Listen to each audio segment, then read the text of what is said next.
sometimes they interview surrogate mothers and they want them to tell about their story and what a glorious journey it was. And well, they asked this person who works for this agency who's never been a surrogate mother to pose as a surrogate mother for these interviews. And there's been lawsuits I've heard too, even from IVF babies that come out a different sex than what they wanted, and they've sued the IVF clinic. Yeah.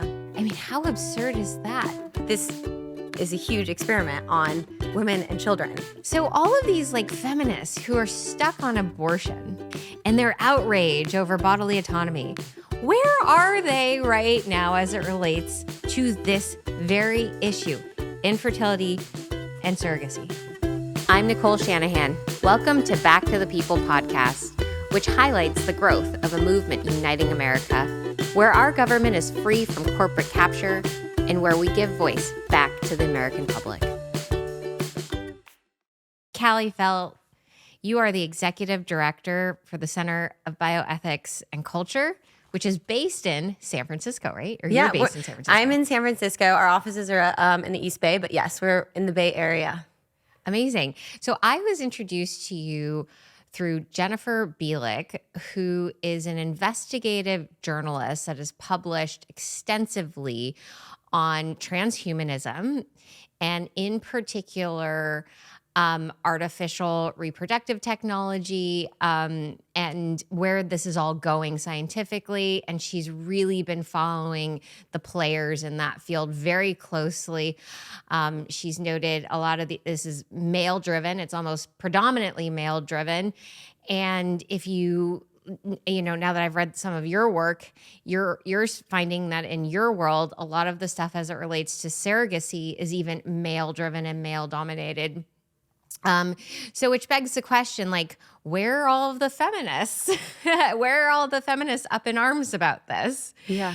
You know, you shared with me something though that I did not know, and I don't think many people know, is that Gloria Steinem, the most famous feminist, has spoken out against the risk of surrogacy and how it is abusive, how it can be abusive to women. I didn't know that. You shared that with me. Yeah. I actually had the pleasure of working alongside Gloria and several other women in New York to try to keep surrogacy out of New York State.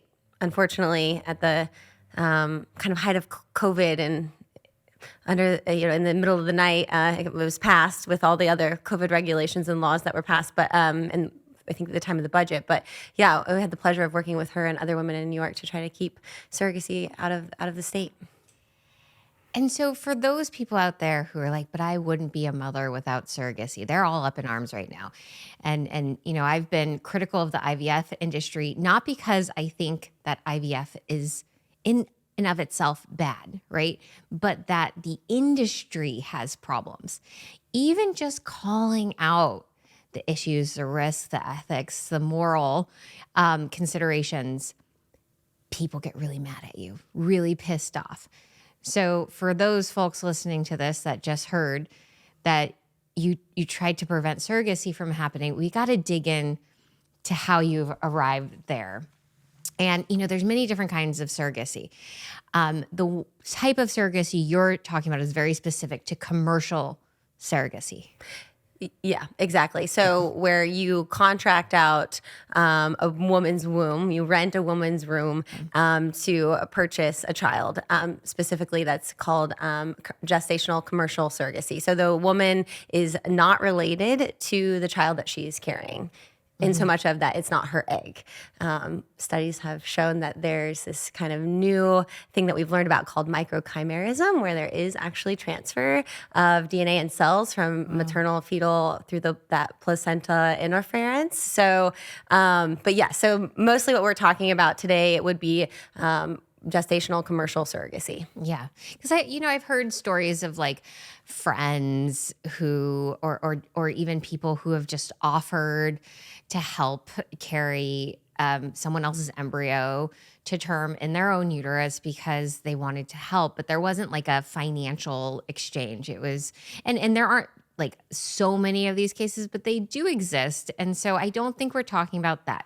We're not talking like, personally, it's hard for me to like call that out. But I do, based on what you have found on commercial surrogacy, the numbers are terrifying.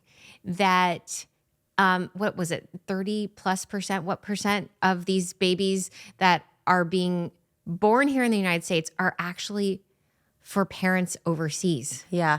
A recent study that looked at data from 2020 prior to 2020 saw that most of these transactions were above 34% from intended parents outside of the United States, predominantly from Asia, predominantly male, and predominantly over the age of 40. It might be higher now because these stats were for a period ending in 2020, right? Correct, So yeah. the numbers could be even higher now. But it was 32% of these babies are going to intended parents. That's the term of art, I guess, or the term of in the industry, intended parents that are not American citizens. Right. And these are going to men, predominantly men of Asian descent, or Over from the Asian age of countries, 40. over the age of 40. Correct. And immediately everyone's asking, why? Alarm bells should be going off. Yeah. Why are we letting women in the United States sell or rent their wombs to foreign nationals so that those children can then be sent or taken overseas to men over 40? At least my alarm bells go off. And I do want to actually back up for just a second. Yeah. Because we are predominantly talking about commercial surrogacy here. But, and I want to say that being infertile is a tremendous cross to bear. And it is a very sensitive topic. And I think that's why some people get prickly and they don't want to talk about it, or they don't want to enter in discussion or really see what's going on, because it's really personal. It hits really deep. And so I just want to first, my heart goes out to anyone who's struggling with this, but we owe it to our children. We owe it to women in this country to look at this industry and hold them accountable for what they're doing, and look at where the money's coming from. So this isn't a target on those who are struggling with infertility. Because that's often what we see. We see the couple that's been really longing to have a child that would be great parents. They're in our church pews, they're in our classrooms, they're walking down the halls with us, they're eating lunch with us. But really, this is a really male-centered, single-centered industry that's looking to make money. We don't realize that. We need to look at that closer.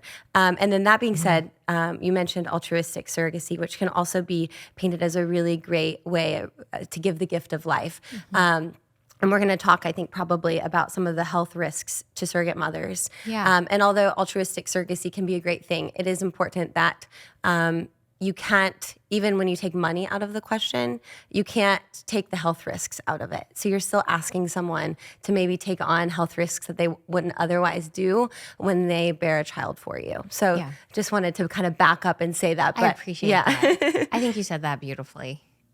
And it is, it's an industry in which people don't always feel confident because of how polarizing it can be. Right. And because of how personal and how painful it is. So, that being said, there is a need right now to bring in that voice, to bolster that voice that says, hold on a second, let's look at all of the details of what's actually happening. And so I really appreciate that you're doing that work. Okay, so let's unpack why do you think, or why are these kids going overseas? You had mentioned birthright. So even though the intended person is not American, their child that they are purchasing here in the United States is a naturally born citizen. Right. Yep. Yeah. So as a labor and delivery nurse in San Francisco, I've had women, not surrogacy cases, but women from Asia that come over to San Francisco and deliver their babies so that they can have a baby that has United States citizenship. And so the same thing is true of couples or single people, men or women, that might purchase a child from a surrogate in the United States, that those children are United States citizens. And that's their own path to citizenship. It can be, yes. That is very wrong. And there's no laws regulating that. No, not whatsoever. And I would like to see, Italy just closed its borders to surrogacy, and also closed the borders in reverse. I'm saying that kind of awkwardly, but they don't allow surrogacy in their country, and now they have banned individuals from going other places and hiring surrogate mothers. So an Italian couple can no longer come to the United States and hire a surrogate woman and bring that baby back to Italy without facing criminal charges. So honestly, I'd love to see that here in the United States. I'd love for us to say, you know what, you can't leave you can't hire a surrogate woman from Mexico or Ukraine or some other poor country, and we're not going to let other people come here and exploit our women to become surrogate mothers either. I would love to see that. Yeah. Well, let's talk about the exploitation piece, because I don't think many people understand that. Someone said to me the other day, she goes, well, why don't you just have a baby the Hollywood way? Meaning IVF, creation of embryo, and planting that embryo in a paid surrogate. And my response was, that doesn't feel right to me. It just doesn't feel right to me. And, again, like I understand. I personally understand infertility is very hard. It's very painful. The idea of not being able to have a family of your own, to be pregnant and to bring a healthy baby into the world, I get it. I fully get it. But we have to understand what this industry is all about and what the risks are to the women. So in one of the papers you sent me, many of the women who become surrogates, they do it for financial purposes because they need the money. Yeah.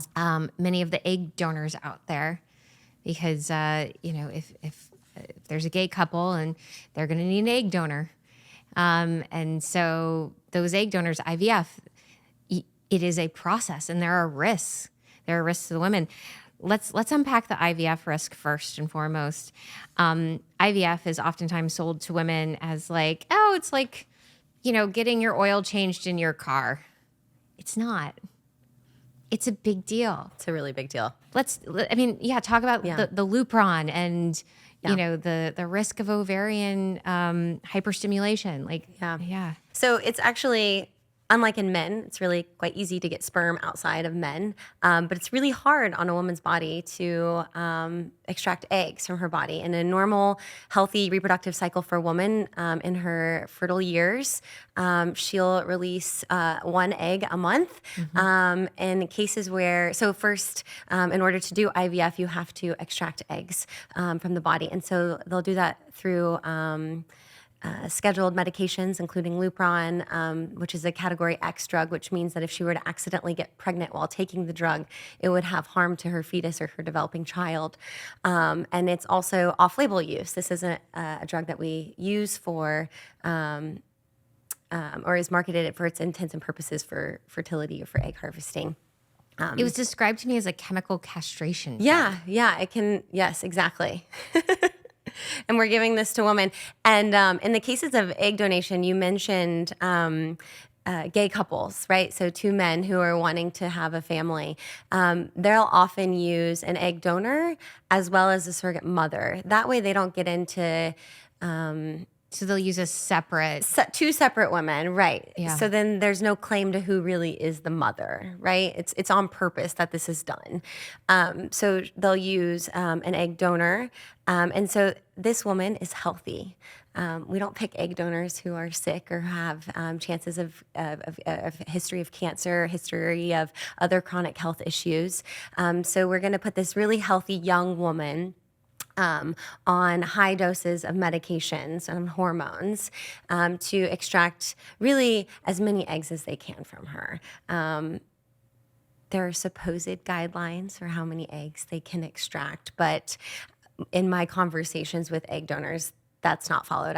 I've spoken to donors who've had upwards of 50 or 60 eggs 50 in one extracted. round? Yeah, yes.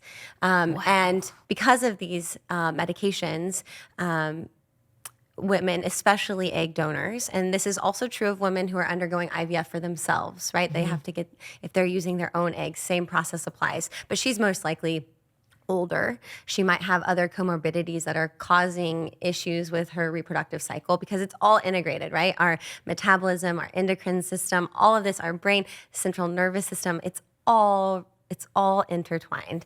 But it's going to affect each of these women differently, these drugs. Yeah. But one of the risks is ovarian hyperstimulation syndrome, which can cause its own myriad of issues, including stroke, Have the list. infertility. Yeah, keep talking. I'm going to pull up the list. It's not reported as happening. It's about 10%, but a lot of these cases aren't reported.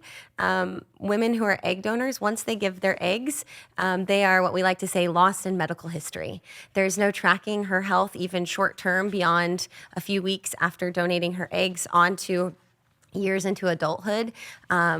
We are born with all of the eggs that we are ever going to have. So there's no studies on her fertility as she ages. There's no studies on her risks of developing breast cancer or any other types of cancer for being put on hormones at such a young age. Yeah. There's just a lot to consider. Yeah. Ovarian hyperstimulation syndrome, OHSS, due to superovulation. Issues include loss of fertility, ovarian torsion, stroke, kidney disease, premature menopause, ovarian cysts, and in some rare cases, death. Yeah. I mean, those are pretty serious. Yeah. We have a film called Exploitation. And in that film, we had two women told their stories who underwent a stroke almost immediately after egg donation and are now infertile because of it. That's horrible. And they claim, it claims here the risks of having some adverse reaction are 10%. Is that true? Yeah. So it's 10%, but that's what's reported. That's what's reported. Yeah. I like to caution everyone. There's no national database with consistent language, consistent data points for collecting data on women who donate their eggs, women who are surrogate mothers, whether that be commercially or not, or children born from these procedures or technologies. There's no national database tracking these women. There's no long-term database, so we know what we're doing to these women and these children. You know, it's really interesting. I'm not going to name who she is, but a woman contacted me who is actually holding government office, and she wrote me and she said, "Hey, Nicole, I know you're doing this work. I just wanted to share with you my personal story of IVF. Mine was not successful, and I ended up with breast cancer. And my doctor believes pretty conclusively it was due to a reaction to the IVF medications. This is a much bigger problem than is being reported. And I just wanted you to know, if you don't already know, about how many women their breast cancer is actually related to the fact that they were egg harvesting, at some point. Some women are doing it now in their 20s. Right. Really, really young. A lot of women do it in their 30s, and the numbers are growing exponentially. So it is, you're right. It's not being recorded. And these stories are not being collected.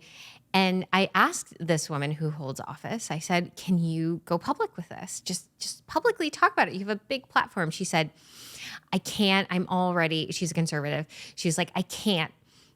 I'm already getting so much flack for being a childless woman and being a conservative.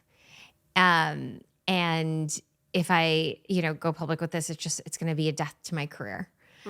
And I'm just like, oh God, this kills me. Like, it kills me reading these stories and to feel so helpless.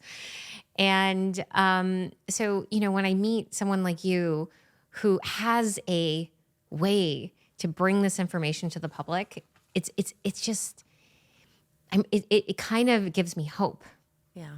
it gives me hope that we're going to be able to break through what is a multi-billion-dollar industry. Yeah, we're up against giants, but we Yeah. have to remain hopeful. I mean, look what it's already been done in the last few weeks on, this isn't the topic for this podcast, but in the case of children who think they're born in the wrong body. So we're facing giants there and we're facing giants here, but I think we can tackle them.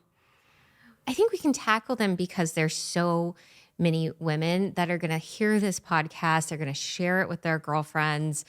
It's going to be clipped. And I think that more women are going to come forward with their stories. And it's not because they're attacking IVF for women who are infertile. It's because they want other women to know the reality that is not being shared with them, because what's being shared with them is marketing materials. Like these IVF companies, whoo, they have some powerful marketing materials. Language matters. If you just Yeah. Google right now, egg donor advertisements, give the gift of life, and like you're giving your baby. Like if you think about it, that's half your child, the egg. And anyway, it's very slick. It's very slick. And I have an interview coming up with a whistleblower from a concierge fertility surrogacy agency. So they don't do the actual work of the IVF and surrogacy, but they kind of connect all the people. They've got the intended parents. They put them in touch with a surrogate who puts them in touch with the clinic. And anyway, she worked in this industry, and she reached out to me and said the corruption was unreal. And I have an interview with her coming up just to get more of her story, but they had asked her to be, so anyone who sees these advertisements, sometimes they interview surrogate mothers and they want them to tell about their story and what a glorious journey it was and how they brought life to this family. Well, they asked this person who works for this agency who's never been a surrogate mother to pose as a surrogate mother for these interviews. So not only do they use just slick marketing and slick language, but they're using actors. They're using their own employees that have never been surrogate mothers to make advertisements. That's disgusting. Which should be illegal. Yeah, that's disgusting. I mean, wow. I mean, you've told me some things just in our few interactions that have me on the ground. And I said to you earlier, I was like, it feels like this is like a version of hell, some of these stories that you've shared. I mean, the story of, and this is just actually broke all over the news, of a gay couple that had 2 children and were repeatedly sexually abusing them. Then you shared with me that there's no background checks for buying a child. Oh, and I wish that was the only case. I was just refreshing my mind on this before our conversation, and I don't remember if it was 2024 earlier, but there was also a veterinarian out of Chicago that at the time of his arrest for pornography, child pornography, he had a surrogate mother who was pregnant with his child that he had intended on using for malicious purposes.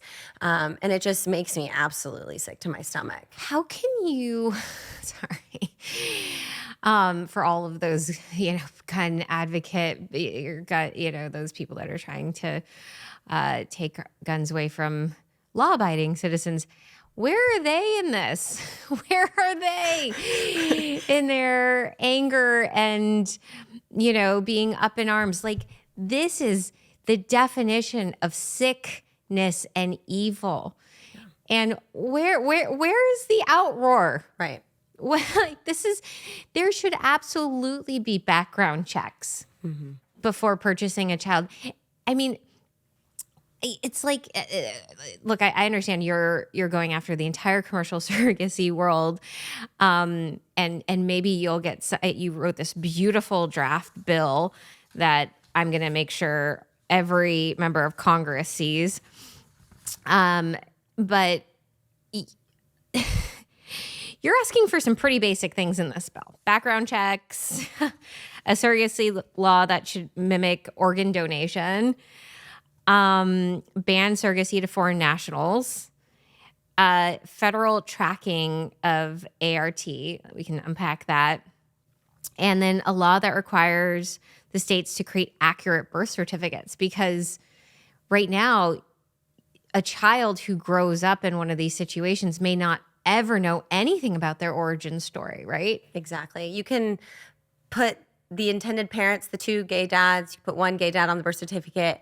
In the state of California, surrogate mothers actually give up any parental rights before even becoming pregnant. So before even a child is conceived, they've given up rights to this child, and they won't be on the birth certificate in those cases. And so a child, in essence, could never know its genetic origins, who brought them into this world. And, I've had two little ones in the last 2 years, and my little one is learning all about her body and her belly button. And it just occurred to me the other day, like that's how we were connected. Yeah. And so a child who's born through this and has a belly button has no idea who is ever at the other end of that. They'll never understand. They'll never understand that. Yeah. And that's just from a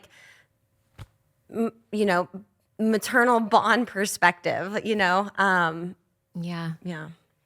And you also described to me what some of these surrogates go through. They really give up all of these sacred rights to their own body. I've heard stories where surrogates are told to eat certain diets and they have to abide by it contractually. I've heard that surrogates will go through these full baby wellness check exams. I mean, the baby, the fetus check, and they're not allowed to know anything that the doctor is seeing during the exam. They call up the parents who are doing the purchasing and will talk to those parents, but that woman's just sitting there as like this, almost like she's irrelevant. Yeah. Everything about her is irrelevant, but her health is potentially at stake, but she has no rights to know anything about that child that she's carrying, that child that she's literally connected to, that child that is moving around in her body and responding to her voice and her moods. And so, what a tough job.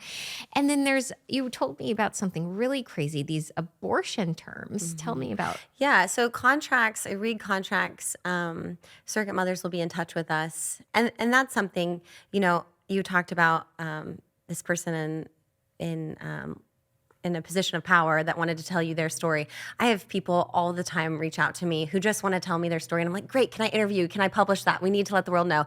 And for whatever reason, they don't want to. And that's completely fine. And I respect that. But yeah, you're right. There are a lot of stories that we just can't share. I want people to realize that. And if people want to share their story with us, then they can. But yes, so oftentimes I'll ask for the contract if someone's reached out to me. I was just in Portugal, and while I was there, actually, I got an email from a woman in the United States who is a surrogate mother for a woman in Portugal, actually. It was... And they had found that the baby had some sort of heart defect that was going to require possibly surgery after the baby was born, which, as an aside, IVF, children with who are born from IVF have more likely to have birth defects, congenital heart defects, and those types of disorders. But from what I was gathering from the email, it wasn't as if this child was going to be suffering, it was compatible with life. But the mother who hired the surrogate wanted an abortion because it wasn't the baby that she had ordered. She wanted a healthy child. This baby was not going to be healthy, at least right away. And the surrogate mother wanted to know her rights. And I read her contract, and she did sign saying that she would have an abortion. And it could be for anything written in the contract. These contracts, there's no format to follow. They can have anything. They can have certain diets. They can have we want you to listen to this type of music. We want you to exercise. It's really just whatever the intended parents and the lawmakers. And you're contractually required to disclose everything about your own health too. And Correct. You're contractually required to follow whatever the intended parents' wishes are. Right. Or else you'll be in breach of contract. Yeah. And so this woman reached out to me really concerned that she didn't want to have the abortion. Did she have to? What were her rights? Because the baby would have been fine, right? I mean, From what I gathered from the brief interactions we had over email, that the baby would need some care. It would need special care, Yes. but but that's what being a parent is, Right. right? That's what when you become a parent, you are signed up to provide care through all the ups and downs and medical needs and challenges and unexpected parts of the journey. Right. And really, no matter how long those contracts are and no matter how detailed, because we get people all the time, oh, well, you can regulate it. The contracts protect surrogate mothers. So, no, they really don't, because you can't really hypothetically think of all of the situations that are going to arise. Yeah. We recently spoke to a surrogate mother who, while she was pregnant, with a surrogate baby, was diagnosed with breast cancer, and so it became a choice. Could she undergo her treatment for breast cancer? Would the intended parents be okay with subjecting their child to whatever medication she was going to have if it was safe while she was pregnant, or does she continue with the surrogate pregnancy and put her health on an aside? You can't put this in a contract. You can't put all of this. What ifs. And, we talked about some of the really terrible things that these intended parents can do, but I've heard of not so horrible things where surrogate mothers don't think it's going to happen to them, but babies are abandoned or they're not wanted because they're the wrong sex. We had one surrogate mother come to us, and they wanted a boy and a girl, but the girl embryo didn't take, and then the boy embryo ended up splitting, becoming twins, and they were just devastated. They were just beside themselves that they were having two boys instead of a boy and a girl, rather than just so happy that they are going to have children. And there's been lawsuits I've heard too, even from IVF babies that come out a different sex than what they wanted, and they've sued the IVF clinic. Yeah. I mean, how absurd is that? Well, we've allowed people to say, I have a right to a child, even though I don't agree that we have a fundamental right to a child. And now we've gone beyond that, because now I have a right to a certain type of child. I have a right to a boy or girl. I have a right to, and with embryo selection and testing, we really are making designer babies. And it's the wealthy. We talked briefly about the type of person who can afford this, and it's the wealthy, it's the Hollywood, it's those are the folks who are hiring surrogate mothers, and it's the not wealthy, the lessers that are becoming surrogate mothers. In our study that I published with my colleague, we asked them their current tax status for the year was 2020, and not a single person was in the upper 3 tax tiers, of course. When do you see a tabloid for a woman, like an actress who's become a surrogate mother for her house cleaner or her driver or never whoever? It's always the lower stature individual that ends up carrying the risk and the weight and the pain and the emotional challenge of this, and I think that this is a tragedy, and no wonder Gloria Steinem raised alarm bells about surrogacy. So here's what I find really ironic about all of this. So the left, right? The Democratic left, the group of people that I used to hang out with, and you're in San Francisco, you're surrounded by them. They claim that conservatives are going to drive America towards the Handmaid's Tale situation. And I've thought about this many, many times. It's actually this kind of thinking, this radical transhumanist thinking that gets us to the Handmaid's Tale. And I've thought this through many, many times that I'm ready to share my thinking on it. So, Handmaid's Tale. Large part of the population goes infertile because of toxins. Right. Endocrine disruptors, diet. Because in this case, they don't put RFK Jr. and HHS to stop this stuff, right? There are all these crazy liberals are going after RFK, and RFK is just like, look, you guys are infertile. Let me help you create conditions in which you are fertile again. Right. But they don't think about that. Right. Let's offer restorative reproductive medicine instead of push them down IVF. Yeah. Then you have the ART companies and corporations coming in and say, we are your saviors. Rely on us. Well, IVF only works for women, what I've seen, women who have some reproductive capacity, right? Those eggs, viable eggs, only work for women that do have a degree of health, that are able to produce a healthy egg. A lot of women can't anymore. This is how we get there. So next step is you start detaching the child from the woman, right? You dehumanize the woman that carries the baby. Who's doing that? That's not the conservatives. That's people on the left right now. Right. They are dehumanizing surrogates. And so, in totality, how we get to the Handmaid's Tale is actually where these Democrat-style policies are driving us today. I mean, I thought maybe Trump didn't understand our health crisis. And so I was like, when I saw the Handmaid's Tale, I was like, yeah, pin that on the right as much as you pin it on the left. It's going to be the independents. It's RFK and this whole MAHA movement. We're going to be the ones that redirect society so that we don't end up in the Handmaid's Tale. And then Trump comes along and he says, hold on, I see this. I kind of see this. Bobby, come on in. Let's work together and take care of it. And conservatives and MAGA and MAHA are rejoicing because we don't want to go that direction. Nobody wants to go that direction at all. So all of these like feminists who are stuck on abortion and their outrage over bodily autonomy, where are they right now as it relates to this very issue, infertility and surrogacy? Mm-hmm.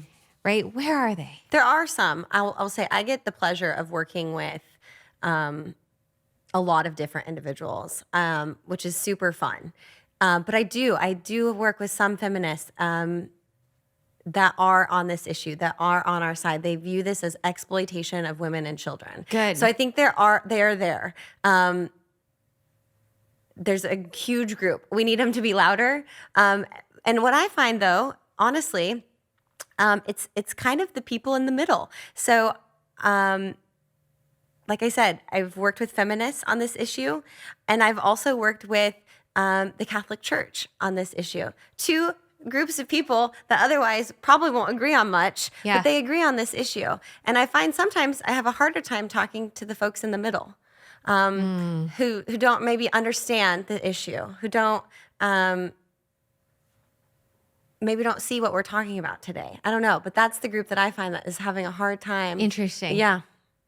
It's interesting. So you are getting the feminists. I think so. And and they're understanding that there's this transhumanist agenda underway, or whatever you want to call it, anti-woman, anti-mother, anti-nature, anti-moral, anti-morals. Right. It's very immoral, some of this stuff. And if you're religious, you see it as being anti-God. Yeah. Right? Right. It's very, very interesting. And then again, I think the people in the middle who are so afraid of being infertile, they're probably just like, but this is how I got Johnny, or this is how I got Katie, or this is how I got this child that I love so much. Yeah. And again, the only answer to solving this problem is restoring fertility in the women that want to have these babies, or encouraging, healthy adoption. But adoption is kind of risky too, because again, there's whole industries behind adoption. Yeah. So,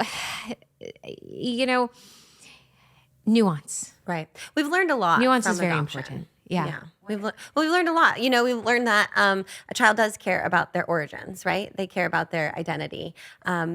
They can have what's called genealogical bewilderment. And so we can adopt those things. We've learned that background checks matter, that we really need to understand who is adopting these children. So we've learned a lot from adoption. Well, with adoption, background checks are required, Absolutely. Right? Yes. Yeah. And I'm not saying that that's the answer either. I'm just saying we've learned a lot in that space. And this can't be the answer either. I've spoken with physicians who've actually had their children through IVF and now go on to practice restorative medicine because of the harm that they faced and the issues that they had with the industry in their own stories, whether that be now they have embryos that are on ice and they don't really know what to do with them from a moral standpoint, or just the heartbreak and the health issues that they've endured because of the process of IVF. But now they go on to practice restorative approaches, and I just think that we need to offer that alongside. As an alternative to the American women and to men too. Infertility is not just a cross for women to bear, but largely it does fall on women. But we have to think critically about what we're doing. And this has been going on now since the 70s, and we've held this industry unaccountable. We've let it grow into a multi-billion-dollar industry now. Yeah. That is wreaking havoc on our health. In the study that we did where we interviewed 96 women, they had, after their surrogacy pregnancy, more likely to have chronic health issues. And to bring this kind of full circle, the United States is pretty terrible when it comes to our maternal morbidity and mortality, especially when you compare it to other first world countries. And one of those drivers is preeclampsia. We have really high rates of preeclampsia. Yes, we do. Which can be found in IVF pregnancies, more likely to have IVF pregnancy, or we're more likely to have preeclampsia in pregnancies with donor egg, so IVF, surrogacy. Preeclampsia predisposes that woman then later in life to have chronic hypertension or other cardiovascular diseases. So we're kind of creating this cycle where we take this woman who is struggling with fertility, which is a sign that maybe her health isn't great. Yeah. Fertility is a sign of health.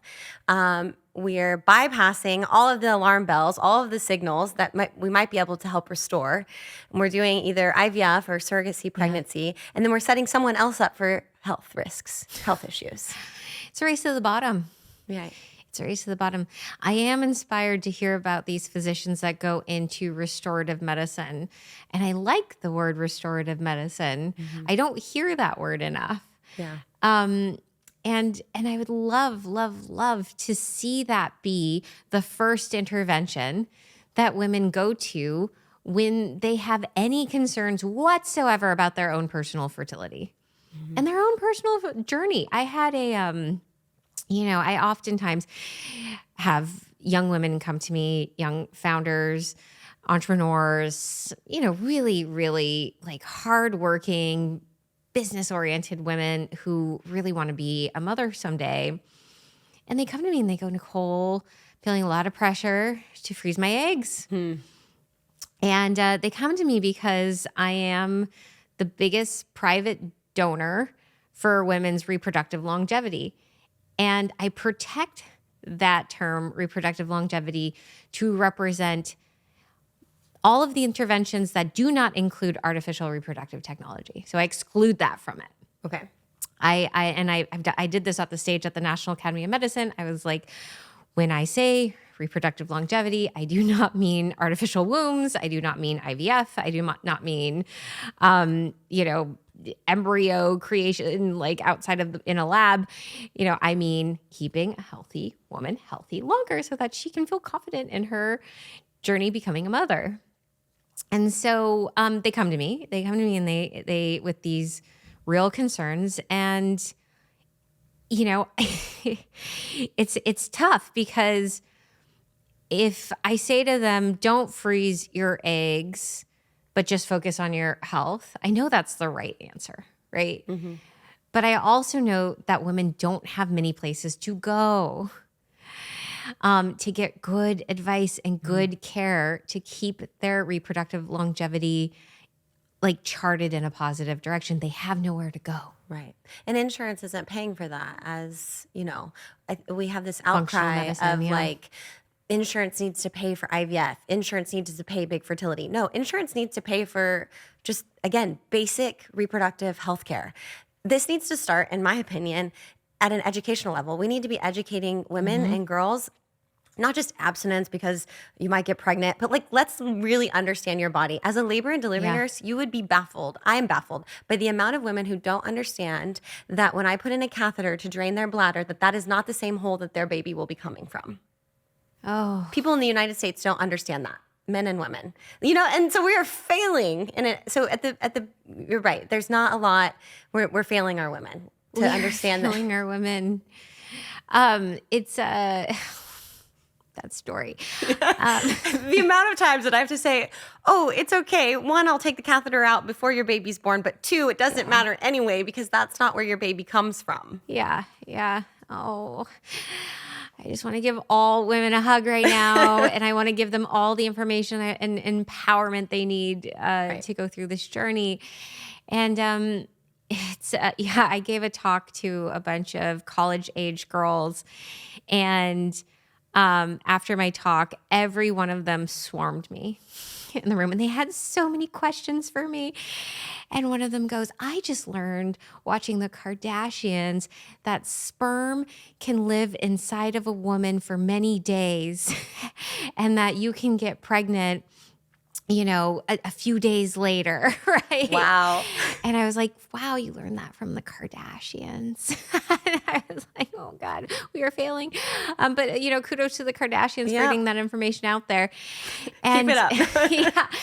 And then another young woman asked me, she said, so should I not put my laptop on my stomach when I'm laying down? I was like, no, you shouldn't, honey. Don't do that.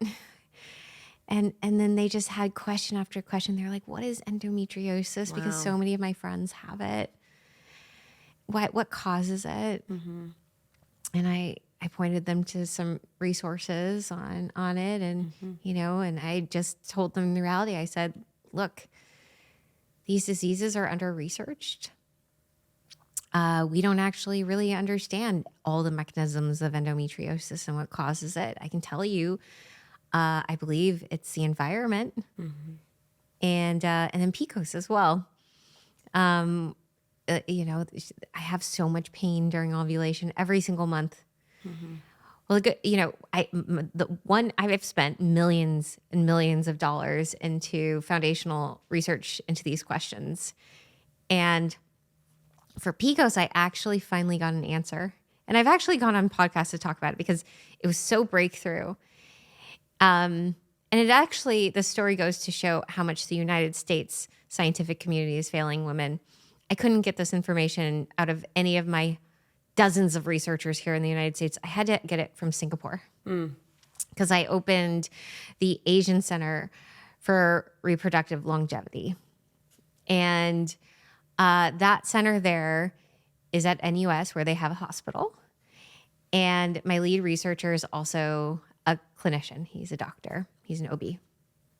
And he did a full population study of women with PCOS. He did it very quickly. This was like within a year and a half after initial funds were received.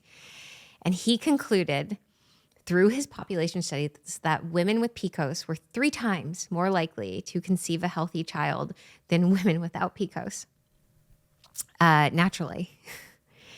And I was like, what? That's totally not what we understand here in the United States. He said, yeah, we don't understand why.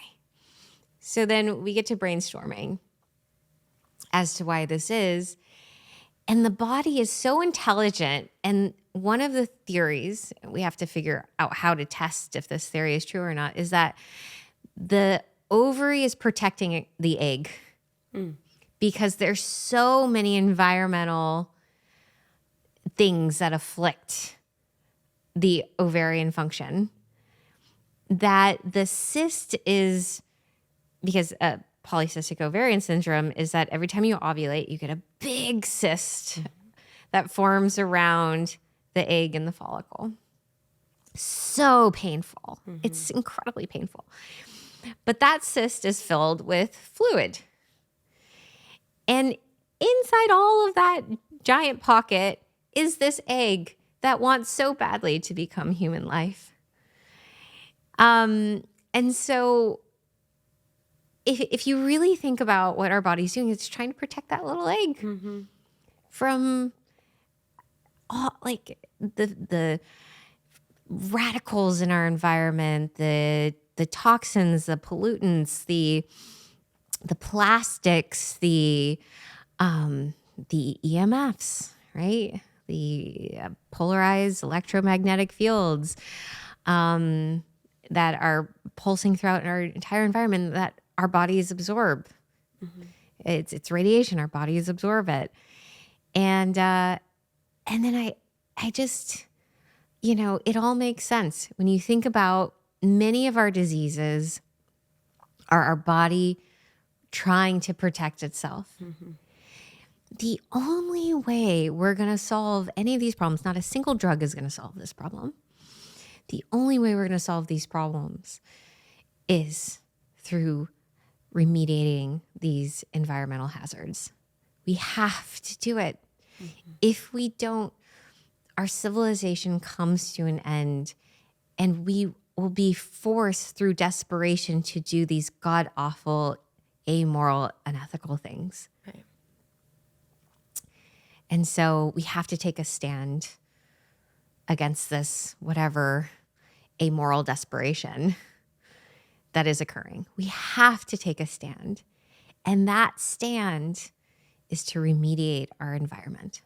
Sorry for that monologue. No, but I loved had it. to get that out. It was great. I actually studied endometriosis out of grad school. I worked at a university where we were looking at endometriosis and its effect on and endocrine receptors like dioxin, especially over in Asia. Interesting. Infertility. But I was speaking with another doctor who practices restorative medicine, and you bring up endometriosis and PCOS and just anything else. I find it not interesting, but when you have a young girl who's suffering from these symptoms, maybe, and they may have not diagnosed her yet, but what's the first thing we do to her? We put her on a birth control pill. Yeah. We give her hormones to help with these symptoms rather than, again, understanding an underlying issue or disease that's happening, And then they're on birth control for so long, and then maybe they're on birth control to stop from having a child. And then we wonder why we have such a high infertility population, infertile population here. But just food for thought to think about when we think about these illnesses and as they appear in our young women when they start to become young women. Yeah. It is, the way that we have treated women in this country, just through the lens of science, it's been failure after failure. And when I entered the field to become a donor, I said I'd put $100 million into foundational science, into women's reproductive longevity. People initially really applauded me. They said, "Oh, this is visionary." I was able to convince whole rooms of men that they needed to be thinking about this. Men that couldn't put two and two together, that our declining population. And I was talking to men in Asia who were heads of health in Taiwan and Korea and Japan, and they could not put two and two together that their declining population may be related to health. They couldn't put it. It was impossible for them. So when I'm pitching them on investing in women's reproductive science, it took literally weeks of them going home and thinking about it, talking to their wives and then thinking about it, talking to their daughters and then thinking about it. And then they have these revelations and they're like, "Oh my gosh, this is the greatest opportunity of all time." And so then they get excited about it. And then this other phenomenon occurs. The next phenomenon is that the IVF people start coming into the conversation and they say, "I'm going to solve your fertility crisis with IVF. Just set up as many government paid for IVF centers as you can, cover it, make it mandatory that all insurance covers it, encourage your companies to pay for it." And then, the guy making the decision is like, "That's going to make me very popular. I'm going to do that." And they do it. And now we have that. Yeah. That's in South Korea. They have government subsidized IVF clinics in train stations. Wow. How is that working out for them? Have you seen the data lately? No, I can't imagine it doing well. It has made no difference. Population continues to plummet. Yeah, that would be my hypothesis. Yeah. But they're probably making a ton of money off the backs of. It's a multi-trillion dollar industry worldwide. Yeah.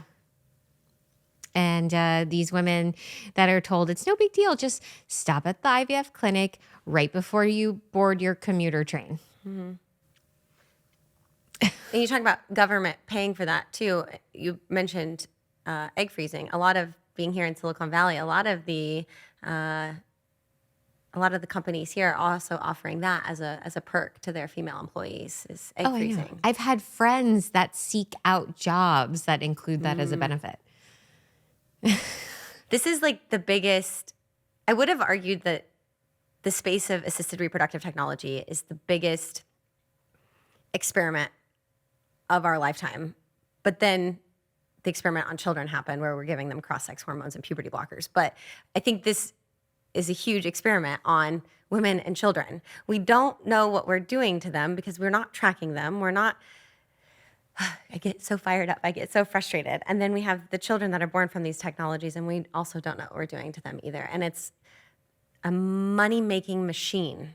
It's a machine preying on the most sacred of human experiences. Mm-hmm. It is a machine that is predatory. Mm-hmm. And most women and men, when they go into this, they don't realize it, but they describe it as a roller coaster. They don't realize they can't get off. You know, they get on thinking, I'm just going to do one IVF cycle. I'm going to do it as ethically as possible. I'm going to create one embryo. I'm going to implant that one embryo, and then we're going to get pregnant. And they're sold that that's going to work. Mm-hmm. But I spoke with a woman who is in the fertility industry, and she calls it biohacking the human body. And wow, I thought butter in my coffee was biohacking. Yes. IVF is now just lightly biohacking. Biohacking. Oh, good Biohacking God. the female body. And so she just talked about the importance of getting as many eggs as you can possible, because that improves your success. And then getting as many embryos as possible, because that improves your success. And to the couple, they get wrapped up in this. They're on this roller coaster. At the end, they just want a baby. And what IVF does, and we've kind of danced around this, is that it puts a Band-Aid on it. It doesn't actually fix the problem. It doesn't address a woman or man's infertility. It just puts a Band-Aid on to give them what they think they need at the end, which is a pregnancy, which most aren't aware of the actual success rates, which are pretty abysmal, about 20 to 30%. And that's if you're under the age of 35. Well, if you do it by egg extracted, it's actually like less than 0.5%. I think it's actually right. Yeah. This is by embryo transfer. So if you go back to like where you first start, which is getting an egg out of your body, which is incredibly hard to do. Yeah. If you start there, it's incredibly low. Yeah. But it's actually 0 if you start there. Like, I mean, it's like really, if you do it like on a by egg extracted basis, the success rate is so low. Right. And then if you're over 40, if you just go by embryo transfer, it's like 9%. So even way less. Yeah. Yeah. So then for governments to pour billions of taxpayer dollars into this, it is the poorest possible ROI you could imagine. If you put it's really bad ROI and you will fail. If you are the government official who thinks IVF is going to solve your population problems, you are failing. You will fail, and you are failing. What happens if we put those billions of dollars into cleaning up our water supply, getting young women, exercising in outdoors, and acupuncture. Let's throw in some acupuncture. Lymphatic massage, right? Maybe even just, I don't know, some meditation here and there, water. How about food that doesn't have appeal on it? Huh? Are we asking for too much? Too much. You've gone too far. I've gone way too far. How about some fresh meat, pasture raised from cows that are eating grass on lands that you need managed anyways, right? It's all of these common sense things. Like you say them and people are like, anti-science, idiot, danger to humanity, blah, blah, blah, all the things I've been called. Right. I mean, I've been called all of the names. But yeah. Where's the glory in that? You know, how do we bring glory to that? How do we get those men who are getting sold IVF as their silver bullet, which will fail? We have the stats. It will fail if you're trying to increase population through investing in IVF. Do you think that's what Italy's doing? Do you think it comes from an ancient civilization, right? Like they know what works and what destroys civilizations, and they have a great prime minister, Maloney, woman, and she's the one making all of these calls right now. She's actually done. I didn't realize this new law on surrogacy, but she's on the food thing too. She has made it illegal to do the lab-grown meats, which is really cool. Yeah.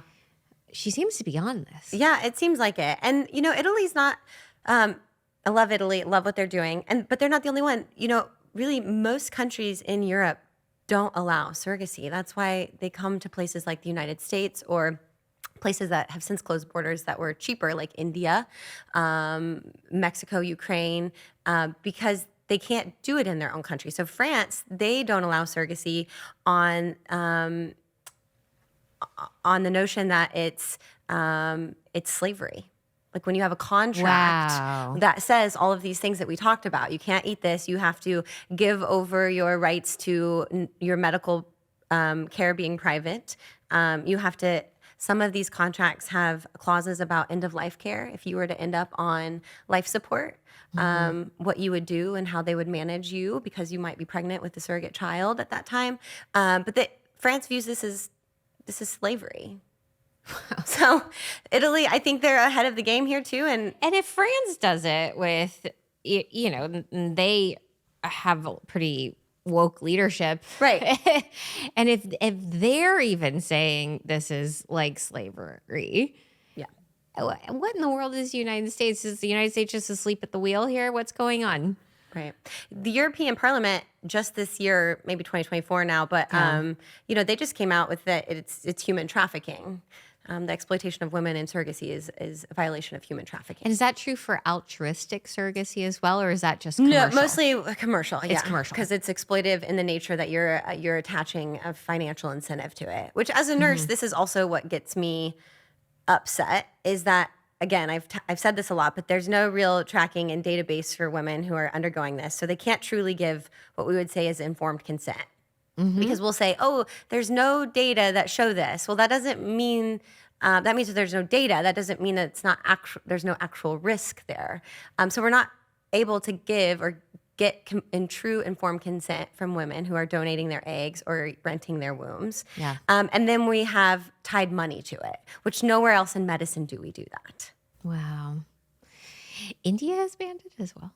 They have very strict laws. You have Very to, strict I laws. believe it. You have to be Indian. You have to be. You have to live there and be a national there.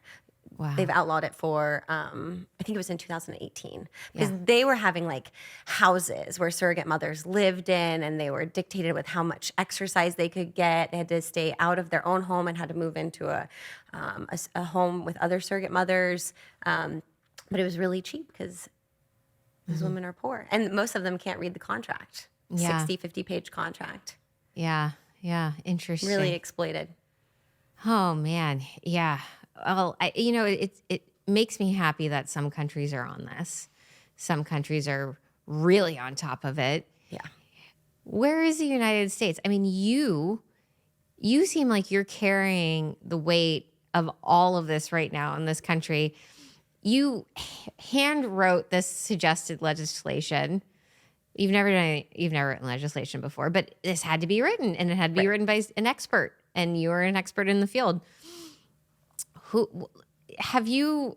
I mean, where's our country? Like, is this something that is just going to continue on as is? Your suggested bill is very conservative. It does not ban the industry at all. It doesn't even suggest it ought to be banned. Right. That is my idea, but I'm also a realist. What can I get? So I'm going to get as much as I can and maybe go a little further. But yeah. Countries like India have said this is slavery, which has some of the worst human trafficking and child labor issues, and issues around forced prostitution and all kinds of stuff like that. Horrible things going on in Indian slums. But they're saying that, they have more strict laws on surrogacy than we do. Now, since 2018, yes. Yeah, we're behind. And in the United States, it's a patchwork of laws. So each state has different laws. Some states have no law, so it's not prohibitive, but a contract may not hold up in court. That's the case in Minnesota. I was just in Minnesota last week speaking with lawmakers because bills keep kind of coming up to make surrogacy legal. Because once they make it legal, then the contract is enforceable, and a surrogacy agency can set up shop in Minnesota, and then they can start to exploit Minnesotan women, and it becomes much more profitable. So right now, Minnesota is a state where it's not outlawed, it's not part of law. So we were there talking with them. New York actually outlawed and banned all of commercial surrogacy because of the baby M case in 1986, where the surrogate mother, it caused outroar. She changed her mind. She wanted to keep the child. And so surrogacy actually became illegal in New York and a lot of states. But then, surprise, surprise, women aren't signing up to be altruistic surrogates for strangers. They're not signing up to do this for free for people they don't know. Sure, maybe a brother, sister, family member. But legislatures in New York were like, wait, we have to leave the state to get a surrogate mother. So why don't we just make it legal here? And then that's when we started fighting with Gloria and others to keep it out of the state. And unfortunately, it did pass. So surrogacy is now legal again. And we were just contacted by a woman and I can't give too many of the details, but she has a daughter. She's a foster mother to a daughter who was born of surrogacy in New York. A woman living in a homeless shelter was hired to be the surrogate mother by two women, and those two women who commissioned the child or paid for the child were proven to be unfit through a series of events, and now this child is living in foster care. And so that's happening in New York, which is now, again, legalized. That's horrible. This situation. And so these surrogacy companies, they're for-profit companies, right? So they have to make a profit. And their golden goose egg, or their resource that they are exploiting to make money, are healthy women. I cannot imagine what those corporate board meeting conversations are like. They must be some of the most awful of the awful. I mean, they're probably like, well, where do we set up shop? Where are there healthy women? Where are there desperate people? Where are there people that will pay the highest sum of money to acquire a child? I mean, what a disgusting business model. Right. And if you think about it, in the United States, a large population of women that do serve as surrogate mothers are low income, maybe not uneducated, but lower. They're not high Ivy League, high education. Yeah. On our own study, not very many went on beyond graduate studies. And they need the extra money, whether it's to pay bills, get out of debt, which is what we found. Largely the women who signed up to be surrogate mothers needed the money for bills or getting out of debt. They didn't use it for vacations. They weren't using it for other things. They were using it for just necessities of life. But we find, and I've written an article about this, that military wives are targeted because often they're underemployable because they're moving with their partner. Can't keep a job. They might have small children at home, so they've been proven capable of having children. They're typically younger, they're healthy, and so it's a great way to kind of capitalize on their duty to serve and this mindset they have as military wives. Yeah. And become altruism, exactly. Yeah. And a great way to support the home while also being able to stay at home for a relatively short amount of time. People need to be aware that altruism is really something you have to protect right now. That there are really dark forces that are preying specifically on altruistic people and good people. There are dark, dark, dark forces right now that are smelling out that as a weakness, as a vulnerability, and they will take advantage at a rate. And if you are a healthy, kind, good person who is altruistic, you have so many targets on your back right now. Yeah. These women often do. When I interviewed the 96 women for our study, most all of them had a financial component, but they all spoke to, I wanted to help someone too. This was a great way to bring life to a family, to help a family, to bring a baby into this world. Most of them would say that their own pregnancies were uncomplicated, were joy-filled, were easy. And then they go about a surrogacy pregnancy, and their first one might be okay, but most of them by and large have huge complications associated, because we know that surrogate pregnancies are high risk when you compare them to a woman's own natural conception. Wow. But by and large, these women have a desire to help, and the industry is going to exploit that through creative marketing. Well, I mean, it just seems like a terrible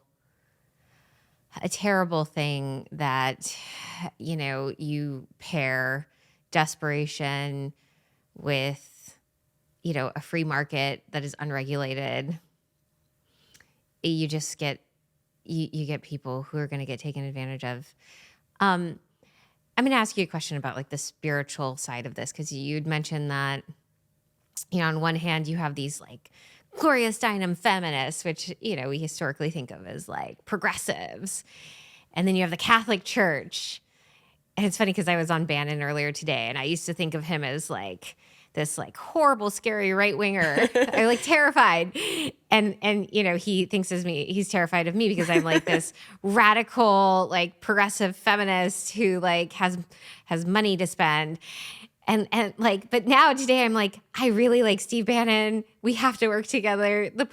We are unified on this. And so I'm that gives me great optimism. Really, really gives me great optimism.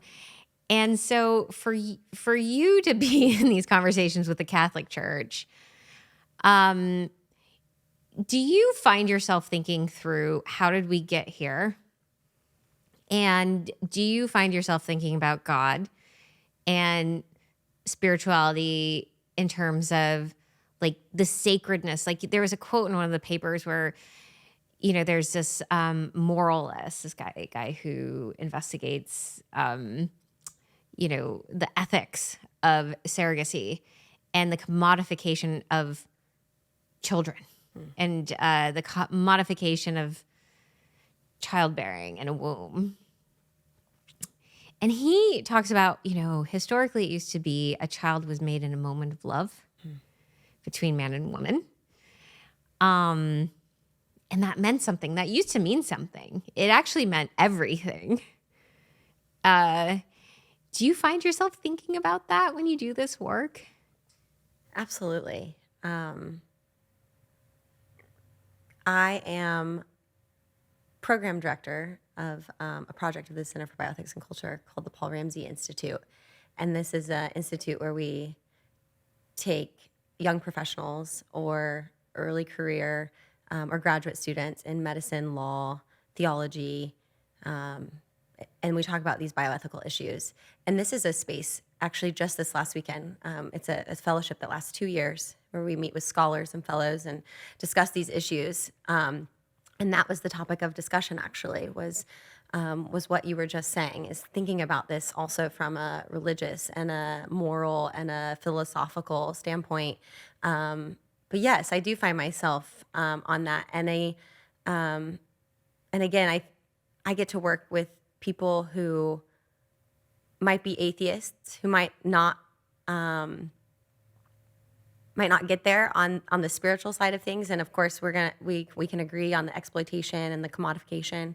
But I also get to work with people who do think about this, and I learn a great deal from them as well. I've gotten to speak last year at a Catholic conference, and just I admire the lens with which they see the creation of a child. And I won't be able to say it as eloquently, but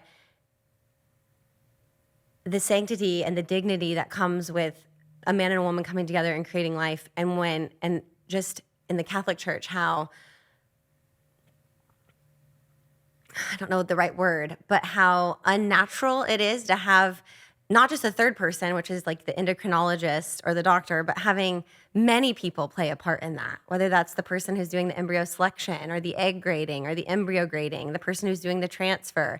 And now all of a sudden you brought all of these people, big fertility, into bed with you, into this sacred space.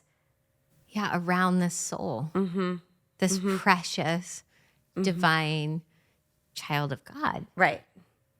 Exactly. That really was supposed to be protected by mom and dad in defined ways, right? Right. And we've gotten away from this language too of like begotten versus made. Is someone made or are they begotten? What does begotten mean? That's a good question. So there's actually a book called Begotten or Made that talks about that. And begotten is, I'm going to do a really bad job of explaining this. We've gotten really deep all of a I'm just learning these kinds of things, and just kind of, and was in conversation just this past weekend with people who study this on a much higher level than I do. But it's the idea of that it comes about as a result of something. It's not manufactured. There's like a divine manifestation. There's like correct. A divinity. Right. Like divine versus manufactured. Right. Yes. Like begotten versus made. Right. Exactly. So one might say like, and it's like a level of a hierarchy, right? So like if you are begotten, you are on the same, an embryo or a child that's begotten is on the same playing field as all other humanity and dignity. Whereas if you are made, maybe are you lesser than? Are you still the same as? And we talked about these cases where these children are created and they weren't what their parents paid for. What does that do? And I think that's what I'm trying to get at is, are we creating life? Are we designing life? And are we disappointed with that life when it's not what we paid for, which is not what we wanted? Wow. And I think that's what I'm trying to get at. I'm doing a terrible job of No, you did a really beautiful job. I got it. I understood it. Like you helped me get to that distinction, because foundationally that is what this is all about, is as we commodify human life, right? Like I paid for this child. I, contracted this human to give me this thing. And that's what I expect. And according to, the law of contracts, right? Like there is a delivery of a good or service. Right. So the child becomes a good or service under contract law. Right. Oh, wow, that's dark. Yeah. A child is not a good or service. Right. But it's contract law. You nailed it on the head. Yeah. A child is a divine being. Yeah. Well, thank you for your work in this. Thanks for having me to talk about it. Yeah. And when you post this, please be sure to comment and link to the latest things that you guys have going on at your center. I'm sure people are really, really curious to learn more. There's, some of the stuff you guys put out is chock full of statistics that are really, really, really important for people to understand if they're considering this track. Mm-hmm. And we also do, we haven't done it in the space of the fertility industry in some time, but we do documentary films on this space that are really approachable, really digestible, and they're all free on YouTube. We have one called Breeders, which is about surrogate mothers.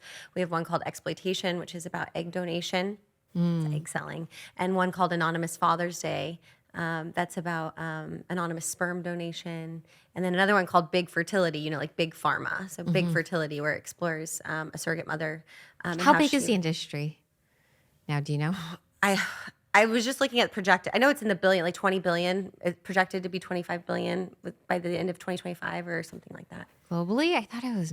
I think in the United States. Is that just surrogacy? I think surrogacy, yes. That's yes, just yes, surrogacy. yes, yes, so that yes, doesn't yes. include IVF No, this or is egg just freezing. surrogacy. Correct. So if you took all of ART, because anyways, we'll have to get the latest numbers, but I thought IVF globally was already hitting the trillions. I wouldn't be surprised. I'm just doing data surrogacy off the top of what I looked at before I came in. But yeah. But anyway, we have really digestible films for people who might just want to watch a film, don't want to read stats. Yeah. Want to hear some personal stories. Okay. Yeah. Embrace yourself. Right. Embrace yourself. Because this is important stuff to know about these industries. We can't take it lightly. Right. Yeah. Okay. Thank you. Thank you. Thanks so much. Of course.